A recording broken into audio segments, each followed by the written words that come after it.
ಭಾರತಕ್ಕೆ ಯುರೋಪಿಯನ್ನರ ಆಗಮನ ಅಂದ್ರೆ ನಮ್ಮ ಭಾರತಕ್ಕೆ ಯುರೋಪಿಯರು ಯುರೋಪಿಯನ್ ನಮ್ಮ ದೇಶದವರಲ್ಲ, ಬೇರೆ ದೇಶದವರು. ಅವರು ಯಾವ ರೀತಿ ನಮ್ಮ ಭಾರತಕ್ಕೆ ಆಗಮನ ಮಾಡಿದ್ರೆ, ಆಗಮನ ಅಂದ್ರೆ ಪ್ರವೇಶ, ಯಾವ ರೀತಿ ಪ್ರವೇಶ ಮಾಡಿದ್ರು ಅಂತ.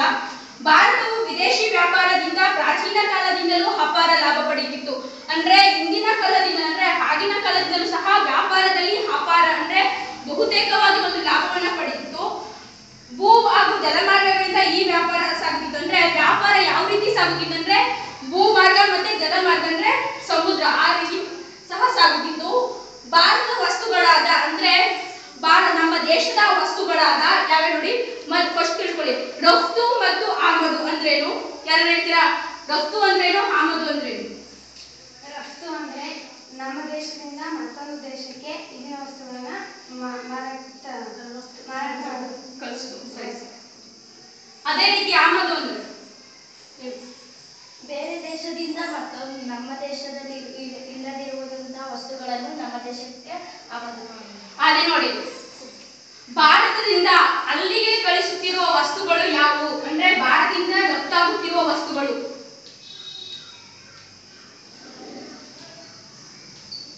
ಯಾವ ನೋಡ್ಕೊಳ್ಳಿ. ಹತ್ತಿ, ಮೆಣಸು, ಲವಂಗ, ಏಲಕ್ಕಿ,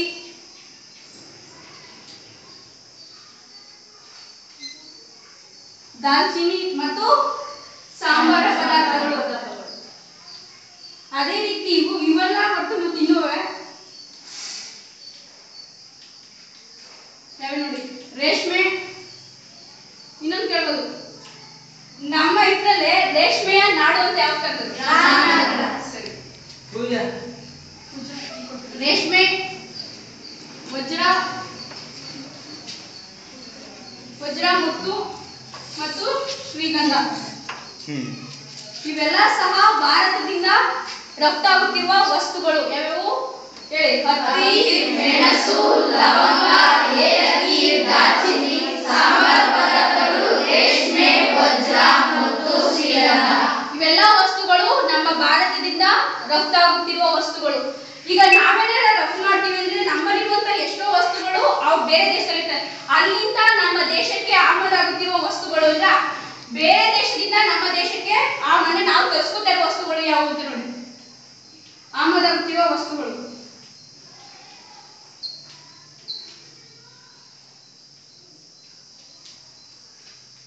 ಯಾವ್ಯಾವು?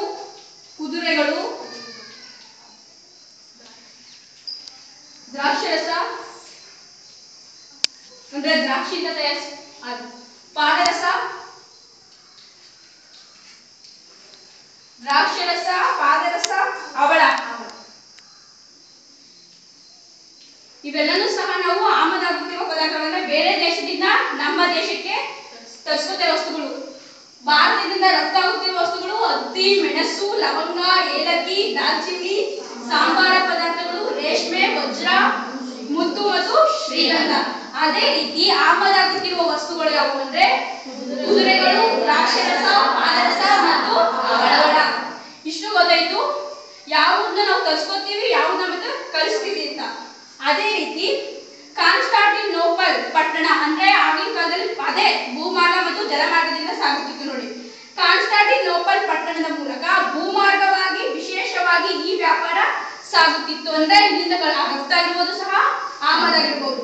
ಅದೇ ರೀತಿ ಕಾನ್ಸ್ಟಾಂಟಿನೋಪಲ್ಗೆ ಅರಬ್ಬಿ ಸಮುದ್ರ ಮತ್ತು ಕೆಂಪು ಸಮುದ್ರಗಳ ಜಲಮಾರ್ಗದ ಮೂಲಕ ವಸ್ತುಗಳು ಸಾಗುತ್ತಿದ್ದವು. ಕೇಳ್ಬೋದು, ಕಾನ್ಸ್ಟಾಂಟಿನೋಪಲ್ಗೆ ಯಾವ ಯಾವ ಸಮುದ್ರದ ಮೂಲಕ, ಯಾವ ಯಾವ ಸಮುದ್ರದ ಜಲಮಾರ್ಗದ ಮೂಲಕ ವಸ್ತುಗಳು ಸಾಗುತ್ತಿದ್ದವು ಅಂದ್ರೆ ಎರಡಾವುದು?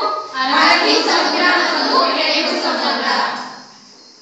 ನೋಡಿ, ಯುರೋಪ್ ಮಾರುಕಟ್ಟೆಗೆ ಯಾವ ರೀತಿ ಸಂಪರ್ಕ ಇತ್ತು ಅಂದ್ರೆ ಅರಬ್ಬಿ ಸಮುದ್ರ ಮತ್ತು ಕೆಂಪು ಸಮುದ್ರದ ಮೂಲಕ.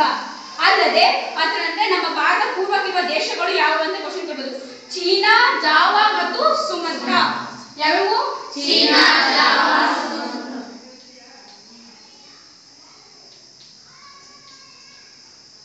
ಪೂರ್ವಕ್ಕಿರುವ ದೇಶಗಳು ಚೀನಾ, ಜಾವಾ, ಸುಮತ್ರ.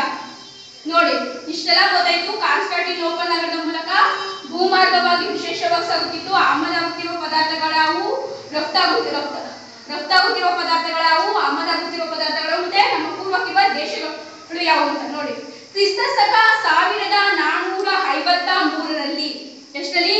ಕ್ರಿಸ್ತ ಶಕ 1453ರಲ್ಲಿ ಎಕ್ಸಾಮಿನೇಷನ್ ಕೇಳಬಹುದು. ಎಷ್ಟರಲ್ಲಿ ಆಟೋಮನ್ ಟರ್ಕರು ಕಾನ್ಸ್ಟಾಂಟಿನೋಪಲ್ ನಗರವನ್ನ ವಶಪಡಿಸಿಕೊಂಡರು? ಎಷ್ಟರಲ್ಲಿ? ಕ್ರಿಸ್ತ ಶಕ 1453ರಲ್ಲಿ ಆಟೋಮನ್ ಟರ್ಕರು ಕಾನ್ಸ್ಟಾಂಟಿನೋಪಲ್, ಮತ್ತೆ ಇನ್ನೊಂದು ಕ್ವಶನ್ ಕೇಳಬಹುದು, ಕಾನ್ಸ್ಟಾಂಟಿನೋಪಲ್ ನಗರದ ಈಗಿನ ಹೆಸರು ಡ್ಯಾಶ್ ಅಂತ ಕೇಳಿದ್ರೆ ಇಸ್ತಾಂಬುಲ್.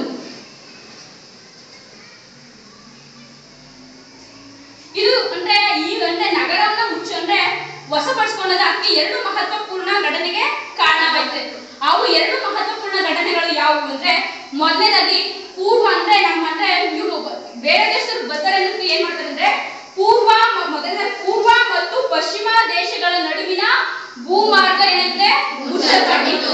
ಇದಕ್ಕೋಸ್ಕರ ಅವ್ರು ಏನ್ ಮಾಡ್ತಾರೆ ಅಂದ್ರೆ ಈ ಭಾರತಕ್ಕೆ ಹೊಸ ಜಲಮಾರ್ಗ ಕಂಡುಹಿಡಿಯುವುದು ಅನಿವಾರ್ಯವಾಯಿತು. ಅಂದ್ರೆ ಅವೆರಡು ಭೂಮಾರ್ಗ ಮುಚ್ಚಿರ್ತಾರಲ್ಲ, ಅದಕ್ಕೋಸ್ಕರ ಏನೈತೆ ಅಂದ್ರೆ ಜಲಮಾರ್ಗ ಕಂಡುಹಿಡಿಯುವುದು ಅವ್ರಿಗೊಂದು ಅನಿವಾರ್ಯವಾಯ್ತದೆ. ಅಂದ್ರೆ ಎಲ್ಲೂ ಬರ್ಕಂದ್ರೆ ಅವ್ರ ಮುಖ್ಯ ಉದ್ದೇಶ ವ್ಯಾಪಾರ ಮಾಡ್ಬೇಕು ಅಂತ. ಭೂಮಾರ್ಗನೇ ಮುಚ್ಚಲ್ಪಟ್ಟಾಗ ಏನ್ ಮಾಡ್ಬೇಕು? ಅವ್ರ ಜಲಮಾರ್ಗ ಕಂಡುಹಿಡಿದು ಒಂದು ಅನಿವಾರ್ಯವಾಗಿರ್ತದೆ. ಆಗ ಏನ್ ಮಾಡ್ತಾರೆ ಅಂದ್ರೆ ಪುನರುತ್ಥಾನದ ಸಮಯದಲ್ಲಿ ಯುರೋಪಿಯನ್ನರಿಗೆ ಭೂಗೋಳ ಮತ್ತು ಸಮುದ್ರಯಾನದ ವಿಚಾರಗಳ ಬಗ್ಗೆ ಹೆಚ್ಚು ತಿಳುವಳಿಕೆ ಉಂಟಾಯಿತು. ಅಂದ್ರೆ ಅದ್ರ ಬಗ್ಗೆ ಹೇಗೆ ಕಂಡುಹಿಡಿಬೇಕು, ನಾವು ಹೇಗ್ ಮಾಡ್ರೆ ಭಾರತಕ್ಕೆ ತಲುಪಬಹುದು, ಯಾವ ರೀತಿ ಏನ್ ಯೂಸ್ ಮಾಡಿ ನಾವು ಇದು ಮಾಡ್ಬೇಕು ಅಂತ ಇದು ಮಾಡ್ತಾರೆ. ಆತ ನೋಡಿ, ಸಮುದ್ರದ ಬಿರುಗಾಳಿಯನ್ನು ಎದುರಿಸಿ ನೌಕಾಯಾನಕ್ಕೆ ಬೇಕಾದ ದಿಕ್ಸೂಚಿ ಗ್ರಹಣೋತಿ ಮಾಪಕಗಳನ್ನ ಕಂಡುಹಿಡಿದರು. ಅಂದ್ರೆ ಯಾವ ರೀತಿ ಈ ಕಡೆಗೆ ಹೋದ್ರೆ ಏನ್ ಸಿಗ್ತದೆ, ಈ ಕಡೆ ನಾವು ಸಮುದ್ರದಲ್ಲಿ ಹೋದಾಗ ಅದೊಂದಿಲ್ಲ ನಾವ್ ಏನ್ ಮಾಡಕ್ಕಾಗಲ್ಲ, ಈ ಕಡೆಗೆ ಹೋದ್ರೆ ಸಿಗ್ತದೆ, ಪೂರ್ವಕರು ಈ ಕಡೆಗೆ ಹೋದ್ರೆ ಈ ತರ ತೋರಿಸ್ತದೆ ನೋಡಿ. ಅದರಲ್ಲಿ ಗ್ರಹಣೋತಿ ಮಾಪಕ ಅಂದ್ರೆ ಗ್ರಹಣೋತಿ ಮಾಪಕ ಅಂತ ನಾನು ಹೇಳ್ತೀನಿ ಕೇಳ್ಬೋದು. ಗ್ರಹಣೋತಿ ಮಾಪಕ ಅಂದ್ರೆ ಏನು? ಸೂರ್ಯ ಮತ್ತು ಚಂದ್ರನ ಗ್ರಹಗಳ ಒಂದು ಉನ್ನತಿ ಅಂದ್ರೆ ಮಾಡಿದ್ರೆ ಈ ಕಡೆ ಪೂರ್ವ ಅಂದ್ರೆ ಪೂರ್ವ ದಿಕ್ಕಿನಲ್ಲೇ ಸೂರ್ಯ ಮುಳುಗ್ತದೆ, ಸೂರ್ಯ ಉದಯಿತದೆ ಮತ್ತು ಸೂರ್ಯ ಮುಳುಗ್ತದೆ, ಚಂದ್ರ ಮತ್ತೆ ಬಂದ ಆ ರೀತಿ ಉದಯಿದ್ರಿಂದ ದಿಕ್ಸೂಚಿ ಮತ್ತು ನಿಖರವಾದ ಭೌಗೋಳಿಕ ನಕ್ಷೆಗಳು ನಾವಿಕರಿಗೆ ಸಮುದ್ರಯಾನ ಮಾಡಲು ಉತ್ತೇಜನ ನೀಡಿದವು. ಅಂದ್ರೆ ದಿಕ್ಸೂಚಿ ಮತ್ತೆ ಗ್ರಹಣೋತಿ ಮಾಪಕ ಮತ್ತೆ ಭೌಗೋಳಿಕ ಅನ್ವೇಷಣೆಗಳಿಂದ ಅವರು ಸಮುದ್ರಯಾನ ಮಾಡಲು ಒಂದು ಉತ್ತೇಜನ ನೀಡ್ತವೆ. ಯುರೋಪಿನ ಇವ್ರೀಗ ಸಮುದ್ರಯಾನ ಮಾಡೋದು ಸರಿ, ಈಗ ಅವ್ರು ಏನೇ ಒಂದು ಆರ್ಥಿಕ ಸಾಮಾಜಿಕ ಏನೇ ಒಂದಿದ್ರೆ ಅವ್ರು ಹೇಗ್ ನಡೆಸ್ತಾರೆ? ಈಗಿನ ಜಗತ್ತಿನಲ್ಲಿ ಹಣ ಇದ್ರೆ ಮಾತ್ರ ನಾವ್ ಏನಾರ ಮಾಡಕ್ಕಾಗಲ್ಲ, ಹಣನೇ ಇಲ್ಲ ಅಂದ್ರೆ ಏನು ಮಾಡಕ್ಕಾಗಲ್ಲ, ಯಾರು ಸಹ ನಮ್ಗೆ ನೋಡೋದು ನೋಡಿ. ಅದೇ ರೀತಿ ಯುರೋಪಿನ ಅನೇಕ ದೇಶಗಳ ಅರಸರು ರಾಣಿಯರು ತಮ್ಮ ದೇಶದ ಸಾಹಸಿ ನಾವಿಕರಿಗೆ ಭಾರತಕ್ಕೆ ಹೊಸ ಜಲಮಾರ್ಗ ಅನ್ವೇಷಣೆ ಆರ್ಥಿಕ ಸಹಾಯ ನೀಡಿ ಪ್ರೋತ್ಸಾಹಿಸಿದರು. ಅಂದ್ರೆ